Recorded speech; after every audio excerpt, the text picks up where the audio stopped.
Get rid of this. So yeah, thanks for coming out to today's workshop. I'm pretty excited about it. It's going to be a bit of sort of rambling from me about some of the things that I wish I knew early in my PhD about, like how to just start new projects and manage them so that you avoid headache for yourself and others later on. I want to talk briefly for a minute about why I think it's important to manage your projects effectively. Project management involves a few different things. So the first is sort of making sure your directories and just like where you put your files kind of makes sense. You don't have to use the same format that I'm going to use. I'm just going to show you sort of how I do it, and then you could adapt it to your needs and name things however you want. But it helps to have like a consistent directory structure across projects, because then you don't have to spend a lot of time thinking about organization, because everything is always just the same. And I find that to be pretty helpful. Another thing is versioning your code with something like Git, so that all of the changes you make to your code are saved over time. So you could always go back to previous versions of code if for whatever reason you need to access it. Like, there have been times in the past where I've deleted bits of code that I later realized I actually needed, and then I had to like rewrite it because I lost it and overwrote it or did something ridiculous to it. There's also this thing about dependency management, which I didn't think was a big thing. I assumed that like if I did analyses for a project, those analyses were somewhat fixed. But it turns out sometimes it depends on the package versions and stuff that you're using. And I became really aware of this when I was writing a manuscript, and I did a bunch of analyses. And then I kind of put the manuscript aside for a while. And in the meantime, I had updated a bunch of R and R packages and things. And when I went to redo the analyses, a lot of the stuff broke, right? Some of the functions name changes, some of the output changed. And then I ended up having to rewrite large portions of the manuscript because I had to rewrite large portions of the code. And that was super frustrating. And I went down this like dependency management rabbit hole and tried to come up with techniques to avoid that. And it turns out it's actually really straightforward to do in R. And R already has all of the tools you need to do this kind of stuff. So it's pretty seamless. And finally is it facilitates collaboration. So if you do this kind of stuff pretty effectively and regularly, you could ship your whole project to somebody else as like a zipped folder, or put it on GitHub, and then they could download it, run it on their computer, whether it's Windows, Mac, Linux, doesn't matter. Everything should run perfectly smoothly with no errors, and they'll be able to reproduce all of the results. And that's true of yourself 5-10 years down the road as well. And so I'll show you a couple pictures of how I did things in my undergrad and like early PhD. So like this is what my manuscript directories used to look like. I was pretty naive in thinking that like some of these were the final versions of things. Like clearly that's all nonsense. And so this is the kind of thing that I have sort of worked to avoid. Just directories like filled with different things that are not consistently named in any way. Like some of these directories have slashes in them. Some of them have spaces. Like it's just a mess. And like there's so many different files in here, and not a single one of these is actually the final version of anything. And then this is what my script directory used to look like. I used to just, every time I made changes to the script, I would just name it with the current date. And this actually, to be honest, is a reasonable approach. Like you're not overwriting the code. You're just saving it with a new date. And so you do kind of have a version history of all of your code, and that works. But there are other solutions to this so that you don't clutter up your directories with just a bunch of different script files. And the other issue here is that you don't know what any of the changes are between any of these versions, right? So like from the 24th here to the 15th, I don't know what any of the differences are between those scripts. And so using a versioning software like Git, for example, where you actually specifically say what the changes are, you always know which version you need to go back to if you made changes to a particular version of the code. And so these are cases where I think project management can be really helpful. So I'm going to close that. The first thing that we're going to do is we're going to navigate to the directory that I sent as an attachment to the email. So you could do this in Terminal, or if you're on Windows, you could do it in Git Bash. So just open Terminal if you're on a Mac, or if If you're on a Windows, then Git Bash, which hopefully you guys have installed. Does everybody have some version of this so that they can navigate to the directory? We're not going to do a ton of fancy stuff in terminal today, but it'll be helpful at various points throughout. So for me, for example, I put the project management demo folder on my desktop. You can see it here. Remember, you could list the files in a directory by typing ls. And then I want to move into this directory, and we could do that using cd for change directory. And then we're just going to go ahead and move into that folder.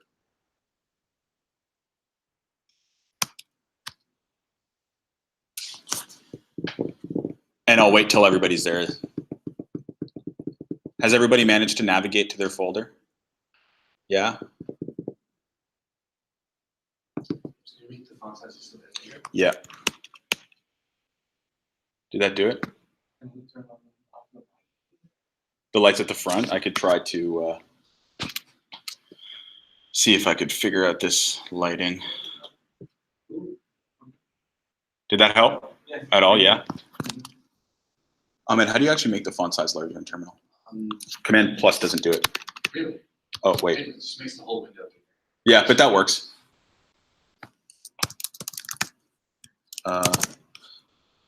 Is everybody in the folder?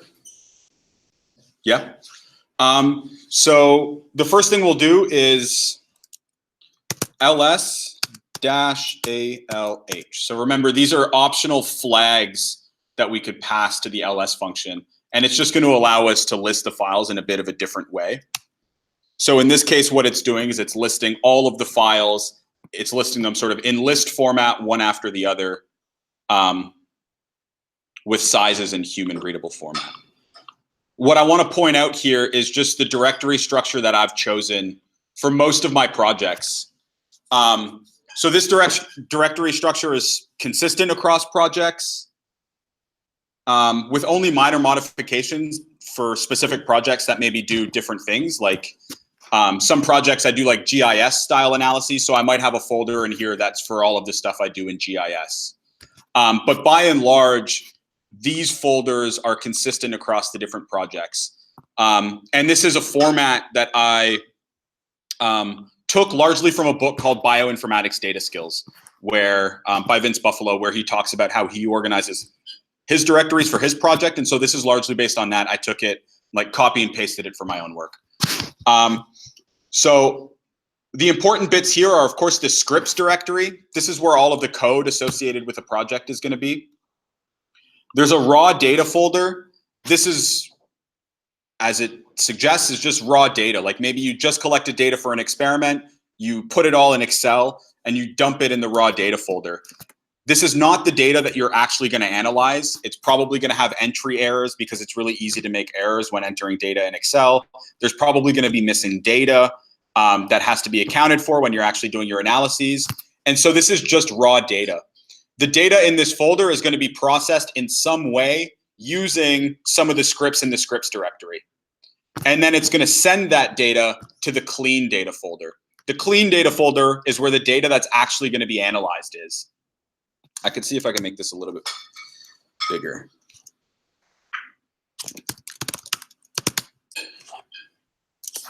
And then finally, we have the analysis folder. And the analysis folder is where results from actual analyses are going to be. So when we write scripts to analyze the data in the clean data folder, those analyses end up in the analysis folder. So this will contain like figures and tables and maybe model outputs, things that we want to save and be able to refer back to later, and things that we want to put in our papers. So that's the general structure for me. You could modify this according to your particular use case, but we'll go through sort of the workflow that I use for a lot of my projects in a bit. And then importantly is this README file. I used to never read README files for like anything that I downloaded. It's kind of like the agreements that you have to like click accept before doing anything online. I would sort of avoid these at all costs, but now I read them all the time. When I download software, the first thing I do is I read the README file because often all of your questions are answered in there. And the same is true when you're developing your own projects. So I'm going to use this function called tree real quick. You might not have it included on your computers, so don't worry about it. But what it does is it sort of just displays the structure of all of the directories downstream from where you are. But what you'll notice is there's a README file in basically every single one of these directories. And this is also something that's suggested in Vince Buffalo's Bioinformatics Data Skills, which I really like. And basically, you could put as little or as much information in the README files as you want. But the idea is to provide sufficient information that you know what files are in the directory. You have a general sense of what the project is. And one thing that I find really helpful is if you know you're going to be stepping away from a project for a while, in the README, you could just put a little note like, last time I was working on this project, this is what I was working on, this is where we're at. So that next time when you come back to the project a few weeks later, you look at the README file and you're like, okay, that's the last thing that I did. And then you could pick up right where you left off. And so you don't have to like try to figure out where you were based on like where your code's at or where your results are at. So we could take a quick peek at the README file. We could do this using the less function, which will just sort of print the output in a paged way to the screen. So less README will just print out the contents of the README file. So all I wrote here, this directory contains files associated with the tutorial on project management given by UTM coders on this date at the University of Toronto, Mississauga. So just some bare bones details. If this was, for example, an actual project that's like a thesis chapter, maybe you want to put the questions that the project is addressing in this README, maybe like a draft of an abstract in here so that you could read it and get a sense of what the project's about, but also other people could do the same. So the goal of README files is really just to document what the project's about, what the folders are about, that sort of stuff. Oh, is it being cut off? Yeah. Perfect. So I don't have a ton more to say about directory structure. We're gonna sort of see how I use this structure a little bit later when we actually analyze some data, some toy data that's in the folder that I sent you guys. But I want to start going through the R workflow. So how to actually use R for effective project management. Yeah. So for each of your projects, you have those subfolders. Yeah. Yeah, because these subfolders I find are going to be pretty consistent across projects, whether it's an experiment or simulations or genomic stuff. Like I'm always going to have raw data, clean data, some kind of code, and then some analysis outputs. Other projects might have more specific things like I mentioned, sometimes I do like GIS stuff. I might have a GIS folder that stores results and stuff from like QGIS and like shape files and raster files. Or genomics, I might have some reference sequences, right? Like maybe genome references or transcriptome references. Those would be in a separate folder. But by and large, I find that like these 4 directories are pretty consistent across projects, and just kind of standardize the general workflow that I used for most of my data analyses. And you don't have to use these exact same folders. You could find whatever structure works for you. But it's helpful that if it's sort of consistent or as consistent as possible across projects, just so that you don't have to stress about like directories becoming like overloaded and cluttered, like the ones that I showed earlier from my own work. But you don't find that it's confusing that there are 2 analysis folders somewhere, but not necessarily identical? So one thing I didn't mention is if I go to my projects folder, I'm just showing you how I do it. Each of the projects I'm working on, I give a 3-letter designation to. Oh, okay. And then these folders are nested within those. Okay. And sometimes what I'll do is I'll actually put this letter designation before here. So I might put like glue_analysis, glue_data clean, glue, that sort of thing. So it does differentiate them.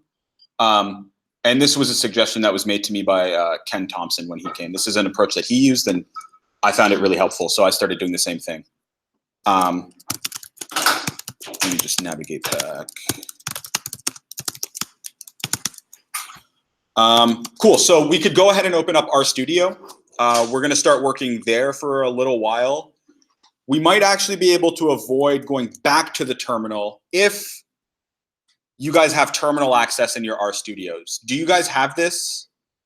No? Okay. It's a more recent feature in RStudio, I think, and it has to be configured a bit. So whenever I go to use the terminal, I'll use the actual terminal instead of this RStudio terminal. So what we're going to do is we're going to start an R project.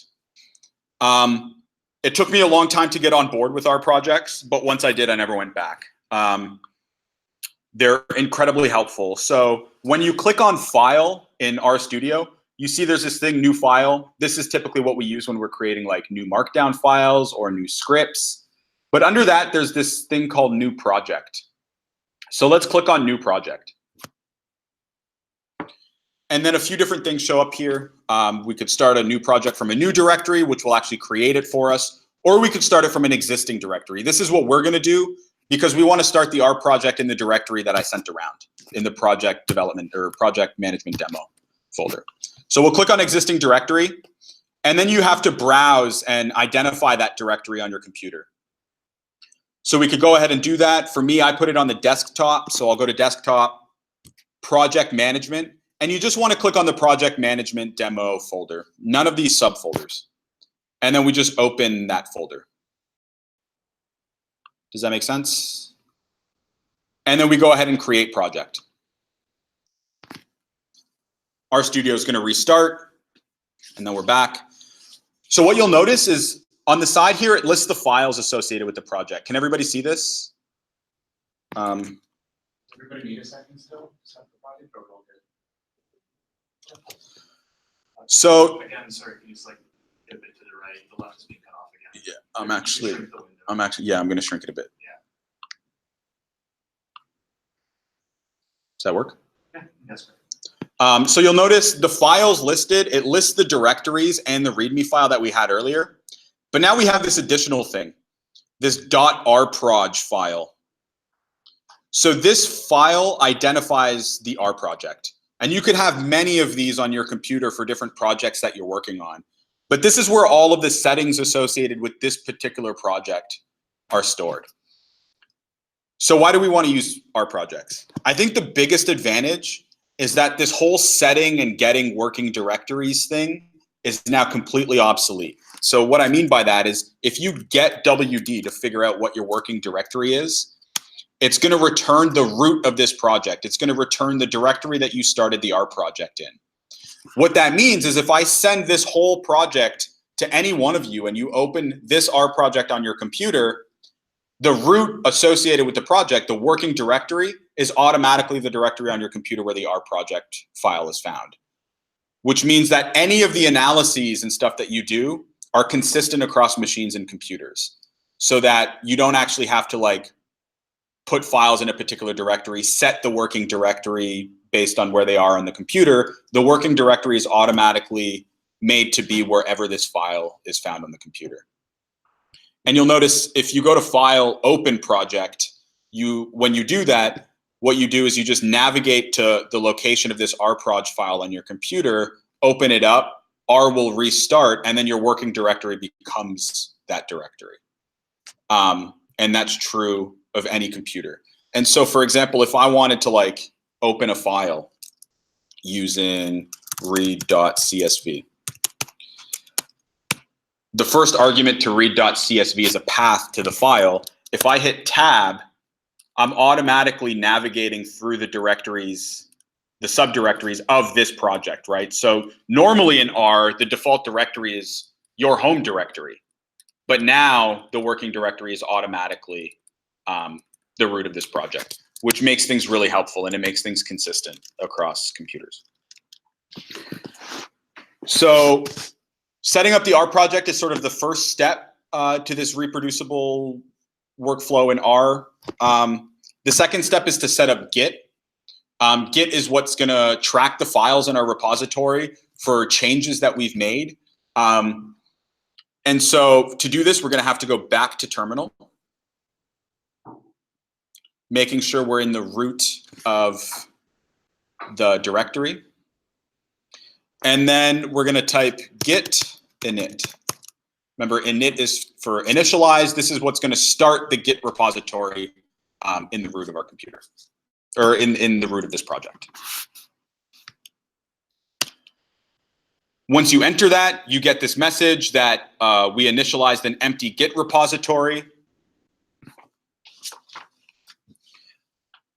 Did that work for everybody? Yeah? So, what's a Git repository? I thought it was like something in the internet. But, I don't know. So you're thinking of GitHub. So GitHub is where people put their Git repositories or their projects. So if you have a project that you're version controlling with Git to like track changes to files, code, data, this sort of thing, you can then push or upload that repository to GitHub, which allows other people to access it. And then you could all collaboratively develop that project together. But you don't have to put Git repositories on GitHub. You could use Git to just version control your own projects locally without ever sharing them, right? So I did that for a long time. So Git is really useful for just controlling the workflow and versions of files on your own computer. You don't have to put everything on GitHub if you don't want to. You only put it on GitHub if you want to make it available to others, or if you're collaboratively developing things like Ahmed and I do for these workshops. Another question. Why not master in brackets side, like after management? Yeah. Is that fine? That's normal. So that means that you're on the master branch of your GitHub repository. You could create different branches if you want to like develop new features without affecting the base repository. Like if you want to just like test out some code, but then later get rid of it because it didn't work. Or if it does work, then you could like merge it back into the master repo. So that's the versatility of Git, is that it's really hard to like really break stuff. You almost have to try to break stuff if you're using Git. There's always a way to go back to previous versions of things to avoid those types of problems. We're gonna deep dive into branches in our collaborating, but just generally master is like the default thing. So once we have our Git repository, the most common thing you're going to type in Git is this command, git status. So you're just asking Git, like, where is my repository at? When you do that, you're going to get something that looks like this,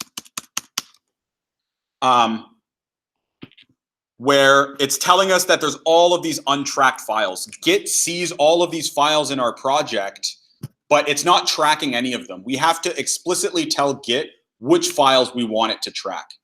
Similarly, we have to tell Git which files we want it to ignore. It's possible you don't want everything to be tracked. Maybe you don't want your figures and stuff to be tracked because you're going to be regenerating them so often that like you could just overwrite them, which is fine. You should always track your code because you know you're going to go back to it. And you could track data sets and stuff like that. One thing I'll mention is if you do at some point want to put your project up on GitHub, maybe for reviewers or collaborators or whatever the case is, only files that are being tracked by Git locally are going to be pushed to GitHub. Files that you tell Git not to track will not be pushed to GitHub. So you have complete control over what goes online and what files Git is looking at. So, yeah. So say you zip up that project management demo file and you want to, share with a friend. And will the track record be transferred as well? It will. And for example, I'm just going to clear this real quick. If you do ls a, and we'll do L just to list it, there's this new folder that we have now called .git. It's preceded by a period, which means it's hidden. So if you go into like your Finder or your My Documents, you're not going to see this folder. It's a hidden folder, but it tracks all of the changes and all of the preferences and options associated with Git, with this Git project. So all of the changes to files are in this folder. So if you just zip up this whole folder, you're also zipping up the .git folder with it. So if you send that to somebody, they're going to see that. It's not the ideal way to collaborate on Git projects. If you want to collaborate on projects via Git, you really should be doing it via GitHub, because it's less transparent what changes are being made and preserved if you send zipped folders back and forth to one another. You'll have to like constantly check the Git history and stuff to know what the other person is changing. Whereas on GitHub, things are a lot more transparent. You have to approve changes. And so everybody is always aware of the changes that are being made. So I'm going to go back to the Git status.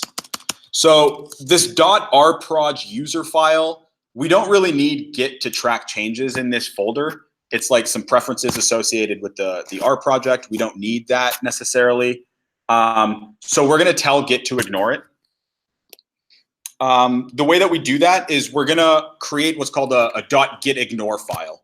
And the .gitignore file is what it's what stores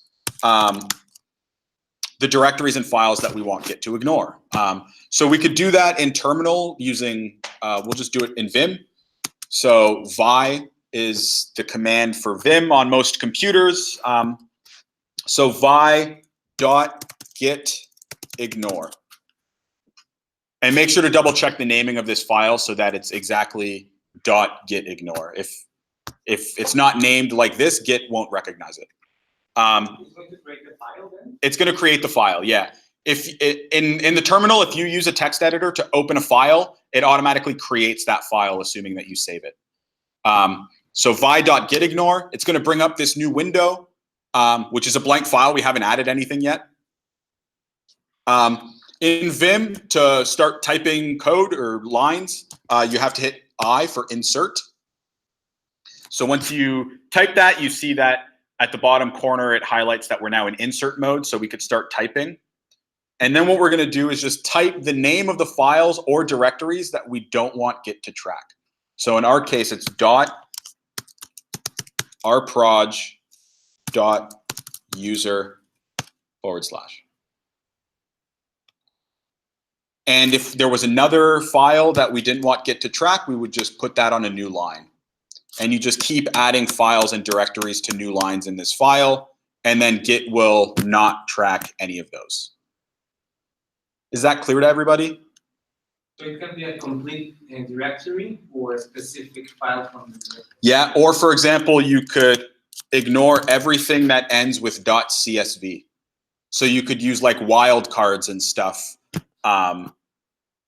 to have it ignore like everything that ends with a particular file, or like, you know, maybe you just type ignore at the beginning of all of your files. So you could just like anything that starts with ignore, I want it to be ignored, stuff like that.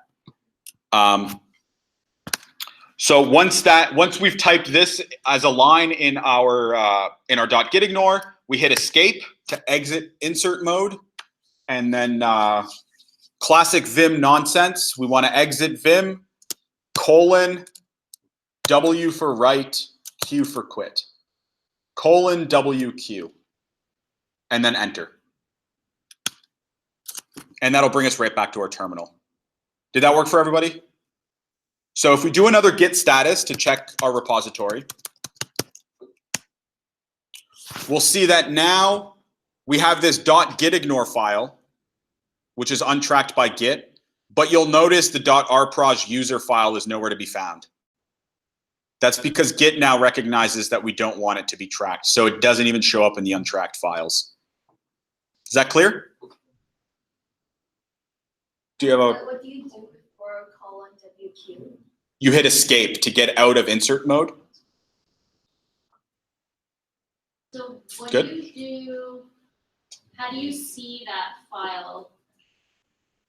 Like the rproj or whatever, like let's say we want to get that back. Or you don't want it to be ignored. You just remove it from the .gitignore file. You just delete it. Okay. One quick thing I'll note is if you tell Git to start tracking a file and you're tracking changes to a file, and then you later decide that you want Git to ignore that file, just putting it in the .gitignore is not sufficient to tell Git to ignore it. You also have to tell Git to get rid of all of the track changes to that document that have been made in the past. Not permanently, but it's called removing the changes from the cache. Git's cache of the changes to that file. And so you have to like Git remove the cache and then put it to the .gitignore. But like Git is incredibly versatile, and almost anything you want to do with it, you can to some extent. But yeah, if you just decide that you want it to be tracked and it hasn't been tracked in the past, you just remove it from your .gitignore and then add it to your .git repo, which is what we're about to do. So what we're going to do now is we're going to assume that we want Git to track all of the files and directories that we see here. Remember, right now, Git is not tracking any of them. So to do that, we have to add them. So the command for this is git add. And because we want Git to add everything that we see here to the Git repo, we could actually just use a period. A period represents like everything in this current directory. If we wanted to, we could write out each of these files individually. Git add.gitignore, readme.md, analysis. You could actually write them all out in full, which also means that you could add specific files separately to Git if you want to. But because in this case we're adding everything, we're just going to use a period as shorthand for that. If you were doing them individually, would you separate them with a comma, or do you have to write git add every You would separate them with a space. space? Yeah. Or you could add them separately. Git add this, git add that. You could do that as well. So once we type git add period, I'm just going to clear. We'll do another git status to see what's changed. And now we see changes to be committed. So now that we've added everything, Git is now seeing every single file in this repository and recognizing them all as new files. They're new files because Git has not tracked them in the past. If Git has seen changes to these files, this would say modified. And we'll probably see an example of that in a bit. And then Git also provides you with useful commands here, like git removed cached file if you want to unstage some of these. Like maybe you accidentally added a file and then you're like, wait, I actually don't want Git to track that. Git tells you here how to get rid of that. But we're going to assume that we want to add all of these to the repository. To do that, it's called committing these changes, because you want to commit all of the changes that you've made to these files because you're sure that you want to keep them. So the way that we do that is git commit and then -m. -m is message. So whenever you commit files to a Git repository, Git requires you to write something about the changes that you've made. It will not allow you to commit changes to a repository without a message. So if I don't put this -m, what it's actually going to do is open up my default text editor, like Notepad or Sublime Text or Atom or like whatever your default is. And it's going to force you to put a message in.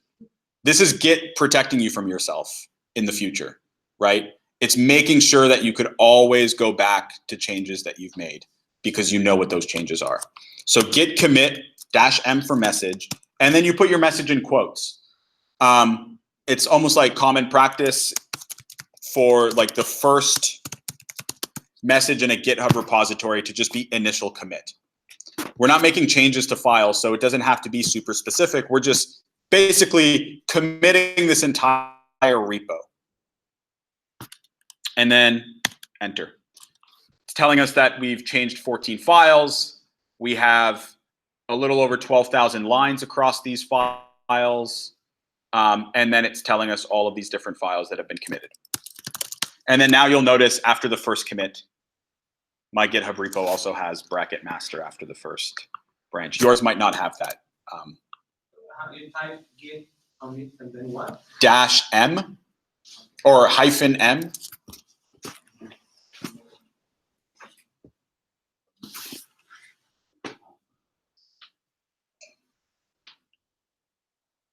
So I didn't get very, so that's how the git commit -m.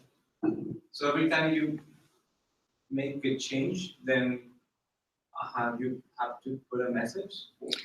Yeah, so the general workflow is like with new files, they're always going to start as untracked. Git knows that they're there, but it's not tracking anything to them. And then you have to tell Git which files you want it to track, and you do that with add. So you're adding it to Git's tracking system. And then when you make changes to a file, you have to commit those changes. You have to tell Git, I want to keep the changes that I've made. And you do that with git commit. And then we'll see examples later when we modify some of the files, like the .gitignore. Git is going to recognize those modifications, and then it's going to show up as modified. And then we're again going to have to add it and then commit it. So when you make changes to files, you're always adding, committing, adding, committing. And you could always go back to previous commits. You could always unadd something. All of that is possible, but when you commit it, you're basically telling Git, I want to preserve these changes that I've made. And then it'll show up in your Git history with all of the messages and stuff, and I'll show that to you later. If you don't commit it, then it's not safe. That's right. And what message, like, well, maybe that's, we're going to see it later, but if you make if you save the changes, like, what message do you have to? Whatever you want. Whatever you want. So like if you add code to one of your files that maybe exports a bunch of supplemental figures, maybe the message when you save that file and then add it, maybe your commit message is added code to create supplemental figures. So that way when you look at your Git history, you could just go through and be like, okay, this is when I added that code, this is when I did this. You could see the whole history, and then you could always go back to those previous versions if you wanted to. Okay, so we've done the second part of the workflow for working reproducibly in R, which is starting a Git repository.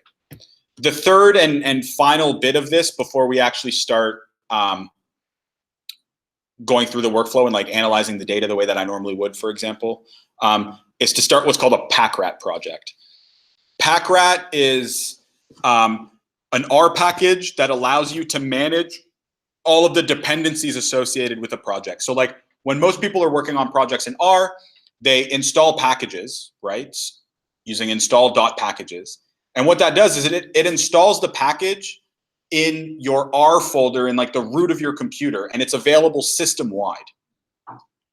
But it might be that you're probably going to update all of those packages over time, right?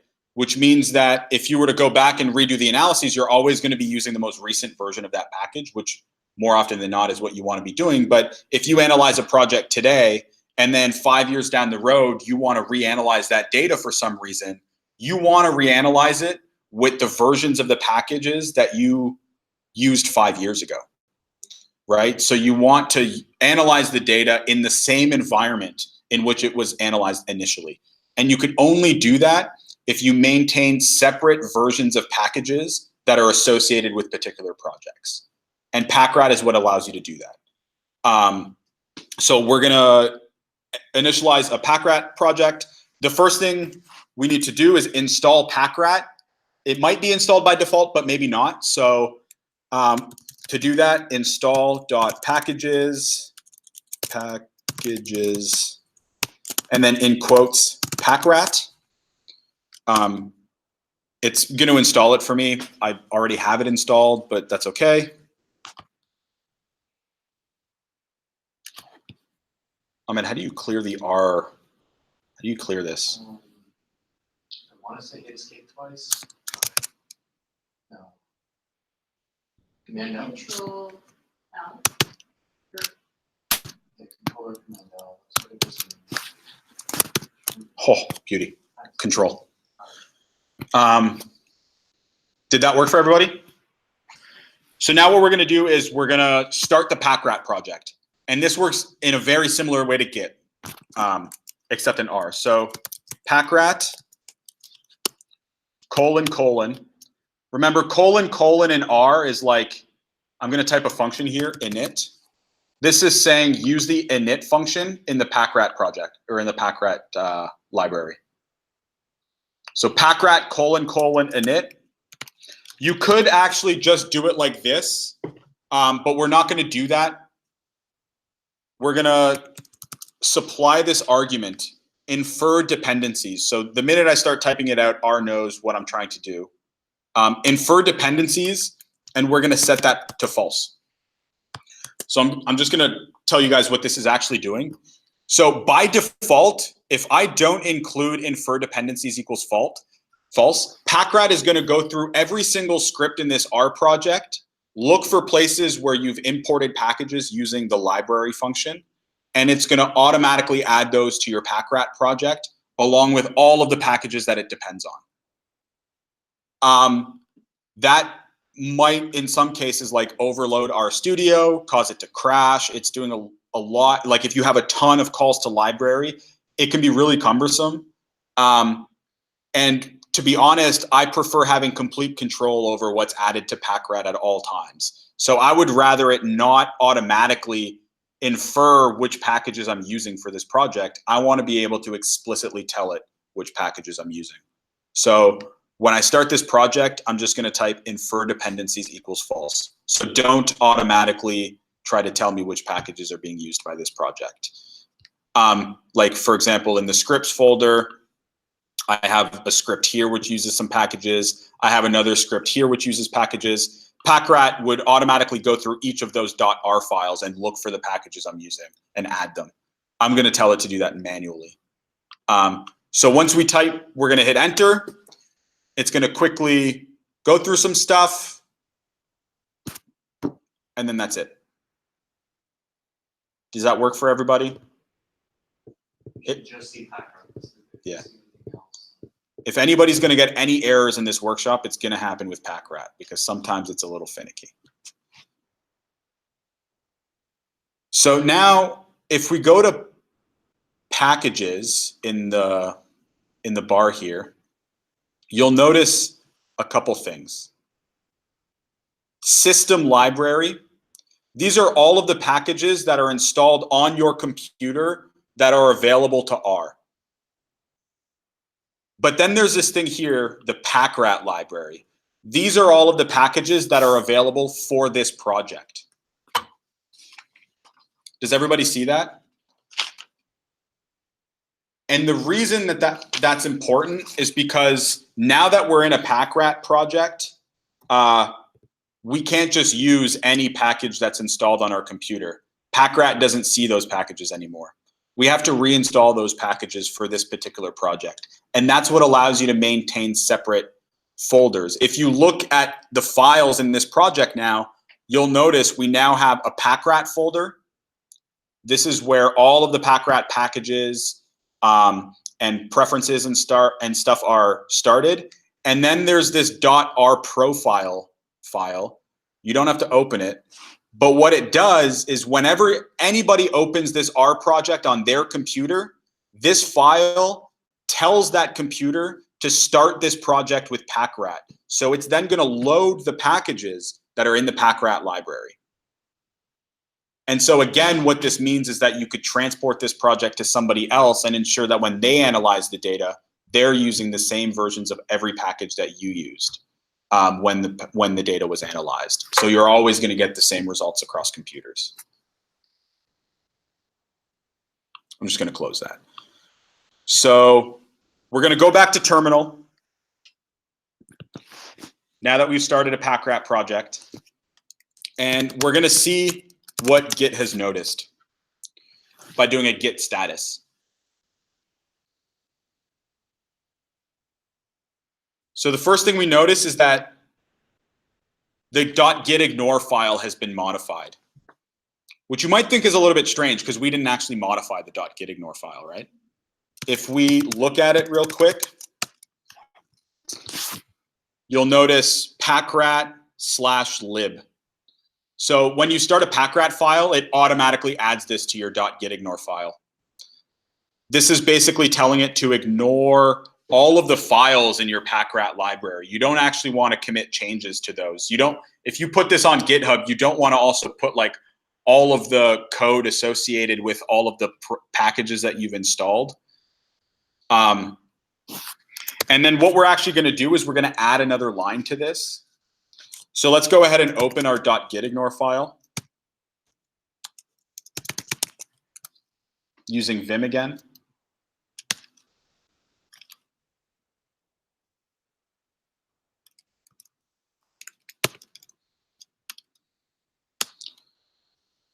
I'm just going to get rid of all these extra lines. It's my fault for putting them there. What we're going to do is we're also going to add PackRat/src. If we didn't add this to the .gitignore, we would also be committing changes to all of the source code associated with packages. So not only the libraries, but all of like the tar.gz source files. You don't need to commit those. You don't need to add those to a Git repository. I'll show you why in a second. you're having a bit of trouble with that. And then remember, escape to exit and insert mode, and then :WQ to quit. I'm just gonna show you guys real quick the contents of this packrat thing. The only files in here, so we don't want git to track changes to source, and we don't want git to track changes to lib or any of these. But we do want it to track these two files. The options, which are project-specific packrat options or preferences, and then the .loc file. The .location is gonna specify every package that we have associated with this project, the version, the location where the source code is contained, which is often going to be CRAN, which is where we download packages from, and the hash associated with that. So that when somebody else opens this project and it's a packrat project, this file is going to get scanned, and then all of the packages with the correct versions are going to be downloaded from CRAN. This is why we don't have to commit the source code to our repository, because this location specifies where the source code can be obtained, and packrat is going to do that automatically when the project is opened. I'm going to go back to the terminal. So what we want to do is we want to tell, we want to track these files now, the new files that we've added for the packrat project. So we can do that, git add period. We're adding everything that has changed or been added to the repository to Git. When we do that, we could do another git status. And then you'll notice all of these new files that Git wants to make changes to, or that Git wants to add to the repository. We have the .rprofile file that tells Git that this is a packrat, or that tells R that this is a packrat project. We have the .gitignore file that we've modified by adding the packrat directories that we don't want Git to track. And then we have the packrat initialization file, the options file, and then the packrat file that specifies each of the packages, their versions, and where to get the source code from. So all of that should be, these are sort of, this is the bare minimum stuff that you need to add to your R packrat project if you want others and yourself in the future to be able to reproduce this project. We could commit those, git commit, and then with the message adding packrat to project, end quotes, and then git adds all of those. So if you do another git status, it'll tell you that there's nothing to commit, the working tree is clean, which is Git's way of telling us that it doesn't recognize any new changes to files or any new files in this directory. So back to RStudio. There's going to be a bit of back and forth. Similar to Git, packrat has a status function. So packrat : status will give us the status of this function, of this project. If you hit enter on that, you notice these two things. It's going to tell us that these two packages are referenced in our code, but they're not in our library, which means packrat went through our code anyways and found the packages that we're using. It just didn't add them for us, right? And so it's telling us that tidyverse and purrr are not available. We could confirm that actually. If we try to import tidyverse, library tidyverse, it tells me that there's no package called tidyverse, which is ridiculous. I mean, I have tidyverse installed on my computer. The issue is that packrat is not looking for packages installed on my computer anymore. It's looking for packages that are installed in these packrat library directories, right? So we actually have to now install these packages. So we could go ahead and install tidyverse. And it's going to install tidyverse in here, in the packrat library, not on the computer at large. So install.packages. Tidyverse. And then once you hit enter, You'll actually notice it's installing the packages. Probably couldn't notice because it was going too quick. Installing package into project management demo, packrat, lib, blah, blah, blah, right? Whereas normally it would be installing these packages in like your base R directory on your computer and your base R library. And so this is going to take a couple minutes to go through. So feel free to ask questions if you have any. I also want to mention that if people weren't able to make it to our Git lesson in the past, and sort of Git stuff that's happening is still a bit unfamiliar, we do have the video recording for that still and the material. If you want me to just like send you those links, even if you for I'll be happy to do that. It takes a while to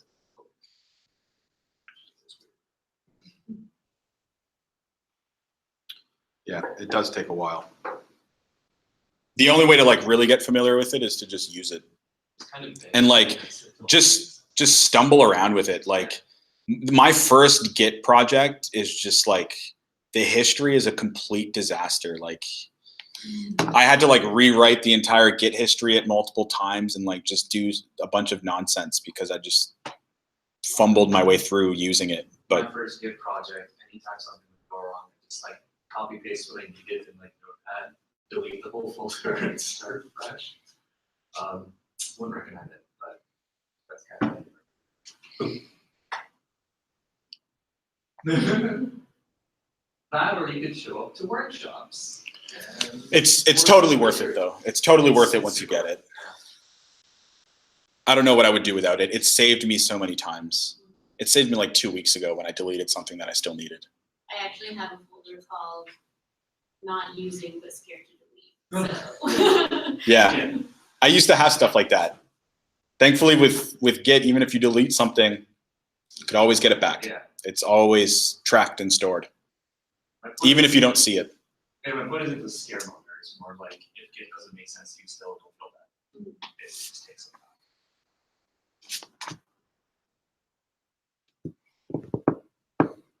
Why does it take so much longer downloading it here than it would? Because I feel like when I first installed Tidyverse, it did not make sense. Really? Tidyverse is a huge package that includes many other packages, which is one of the reasons it takes so long. My only guess is an internet connection difference, really. Oh, maybe. That might be it.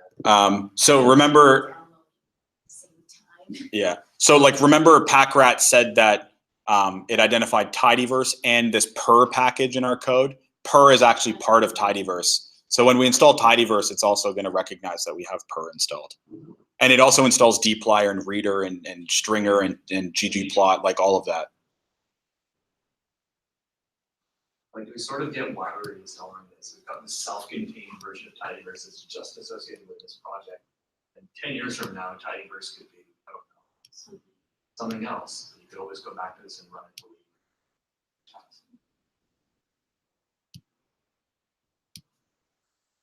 Okay. So it's done for me. Is it done for you guys? Not quite. I'm just going to clear that. Clear that. I'll wait till everybody is back.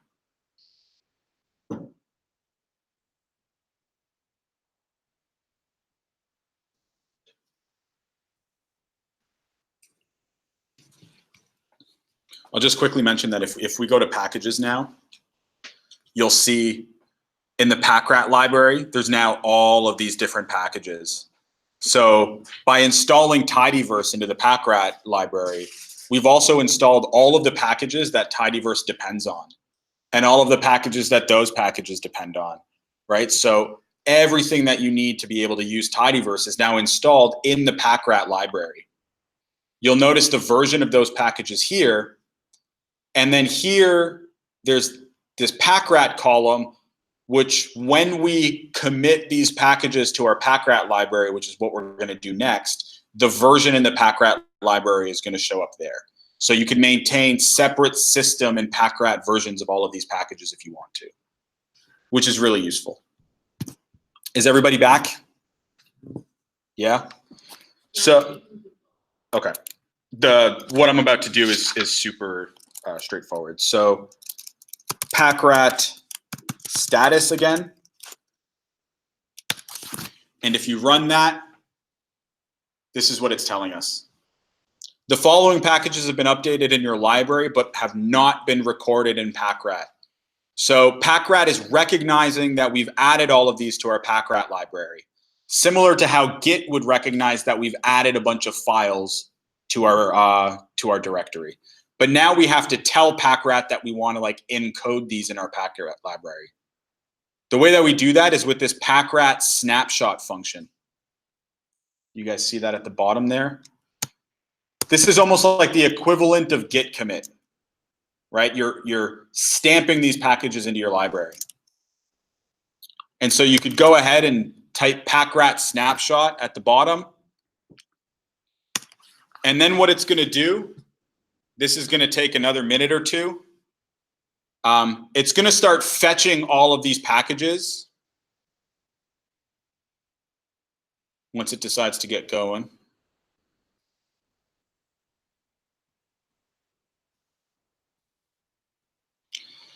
So it found all of the packages, and then it's now fetching all of the source code for each of those packages, and it's putting them in the PackRat source directory, the one that we added to our .gitignore.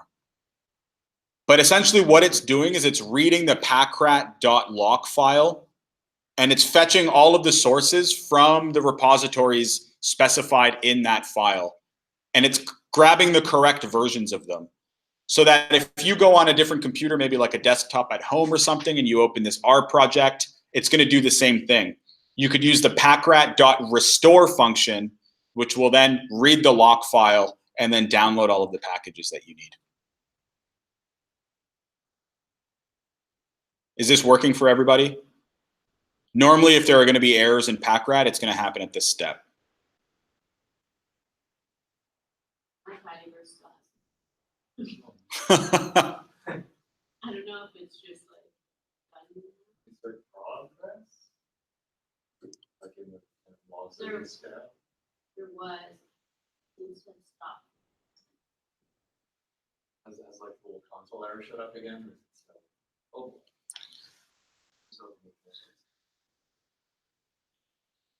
Let's just say I'm running a Kato here, and it's constantly hiccuping in between, not responding and potatoes are one, downloading. so snapshot written to packrat.lock. I'm going to quickly open that file just to show you guys. So earlier we only had the PackRat file here. Now all of those packages with their versions are recorded in here. And so if you wanted to download all of these versions onto a new machine for this R project, you would have to use the PackRat restore function, which will basically download all of these, and then you'll have your PackRat library ready to go. Cool.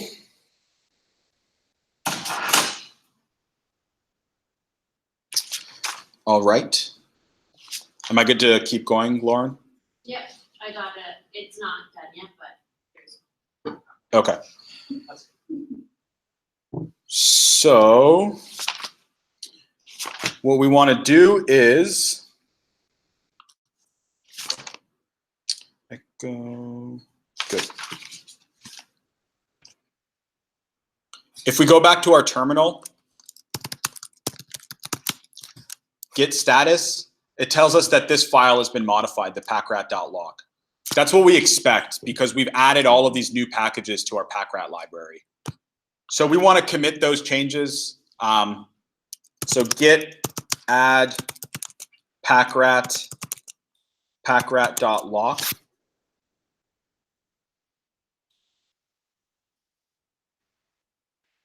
So notice here, I'm just typing the full path to this file. I could have used git add period again, but just for completeness, I'll add the whole file. Enter. And then remember we have to commit. So adding tidyverse to PackRat library. And then I'll commit that change.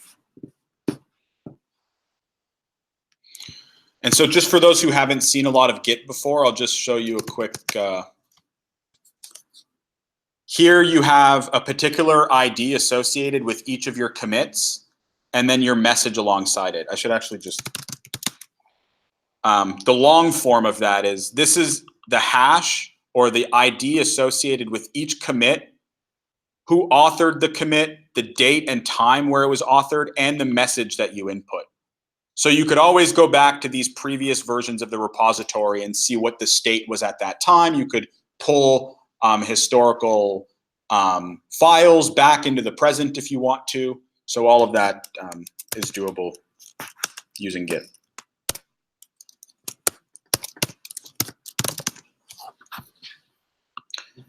And now that we've done that, so we did the R project, we did Git, we did Packrat. The project is basically set up, and we could actually just go ahead and start analyzing data and doing all of that stuff. We spent an hour doing it, but once you get into once you actually start doing it, it actually doesn't take this long to do. It's actually pretty quick to start an R project, start Git, start Packrat, and within 10 to 15 minutes, you're up and running.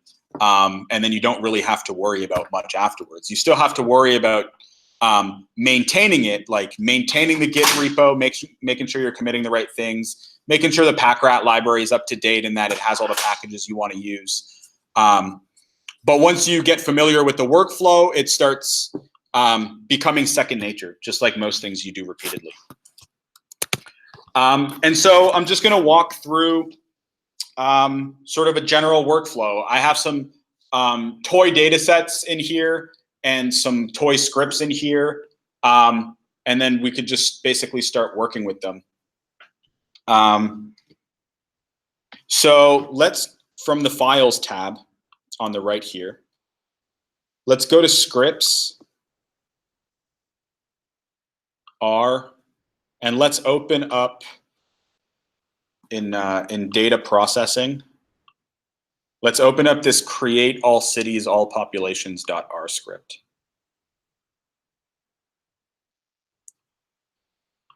So what this script is going to do, I'm not going to walk through the code or anything. It's just, this is all just to provide you guys a sense of what I'm doing. So in this data raw file, I have this all cities, all plants.csv. We could look at the file if we wanted to, probably. It's just a CSV file. It has like a bunch of cities, a bunch of populations, and each of those populations, I collected a bunch of plants, and then I phenotyped those plants. I don't actually want to analyze this data set. There's some missing data in there, and there's a few errors that needed to be corrected. So what I've actually done is I've written this create all cities, all populations script that's going to it's going to open that file, and then it's going to remove the missing data, summarize it in a way that I want to use for analyses. And then at the very end is it's going to write that into the data clean folder. So you'll see at the beginning here, the key parts of this script are read in the raw data, do a bunch of stuff to it to summarize it, and then at the very end, output the clean data to the clean folder that I want to use to analyze. So if you Command or Control A to highlight everything, and then just run the code using Command or Control Enter, it'll load tidyverse, and then it'll run the code and then write it out. Does everybody manage to get that working? I want to just think for a minute about how powerful that actually is, because keep in mind that I didn't write this script to work on your computer, right? I wrote it to work on mine, but everybody was able to run it anyways. You could only do that because we initialized this thing as an R project, right? So that the R project is specific to your machine, but the code that's in this project is relative to that project. So everybody was able to use this code. If we didn't have an R project, we each would have had to set the directory of the project using setwd and do all of this fancy stuff. But we don't have to do any of that anymore because we're using an R project. And so in the data clean folder, We now see that we have this all populations, all CSV. This was just created. And then when we want to actually do the analyses,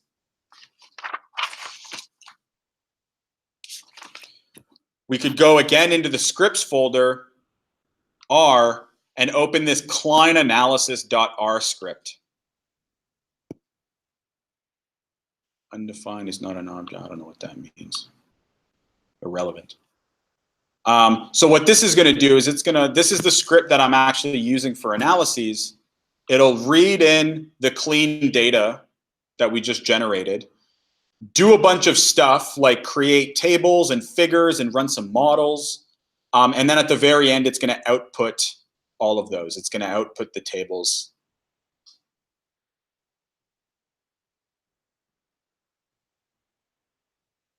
So again, we could Command or Control A, Command or Control Enter. It's going to do a bunch of stuff and add things to your environment. But the key is that now if you go back in the analysis directory, which is where everything was written to, we now have these figures and tables directories. We have a table in here, and then in the figures, we have a bunch of figures that were created from the script. So this was just to give you a general sense of the workflow. I use scripts to process raw data into clean data, and then I have other scripts that analyze the data and actually export the results to the analysis directory. Which for me is a workflow that really works, and you guys might have a different workflow that works for you, and I recommend just modifying that approach to whatever suits your needs. If you go back to terminal, do a git status. Git is of course going to recognize that we've added all of these new files. Maybe we want all of these files to be uploaded to GitHub later because we want collaborators and stuff to be able to see these figures. So we'll just go ahead and commit all of this. So we could git add everything, and then git commit message adding results from analyses. Commit those changes, and then now git status tells us that everything is clean. If we look at a breakdown of our Git history, we had our initial commit, we started Packrat, we added tidyverse, and then we added results from our analyses. So every time you make a change, when you put git add dot, it's going to add all the files that are not being tracked, right? A git, yeah. So git add period. To be honest, you're not going to use it that much, only because it will add every single file that has been modified and every single file that has not currently been tracked that you've added. So it's basically, it's taking everything in the repository that has changed and it's adding everything to be committed. But often you don't want to add everything. You want to add specific files, commit those. Maybe add other files, commit those, right? Because if you make changes to many, many files, you want your commits to be frequent enough that, like, you don't want to go a long time between commits, because then you've changed so many things that it kind of becomes pointless to be tracking anything if you're going like a week between commits and you've changed 10 files since then. So you want your commits to be frequent and only include specific files that are relevant to that commit. Does that make sense? You don't want to like change 6 scripts and then commit all of those in the same commit, because it's likely that the changes to each of those scripts reflect different things about the project that you've done. So you might want to commit each of those scripts independently with a more detailed message about the changes that you made to that script. And if you don't want to track anymore a specific file, then you add it to the Git. Yeah, we have a few minutes. I'll just quickly show you guys how you would do it. So let's say, let me just remind myself of what I have in here, right? That was a bad idea because we have a lot of files. So let's say,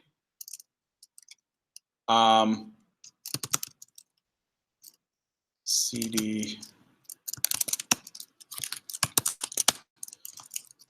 let's say we didn't want this raw data to be tracked anymore. All cities, all plants. Currently it is being tracked by Git. right?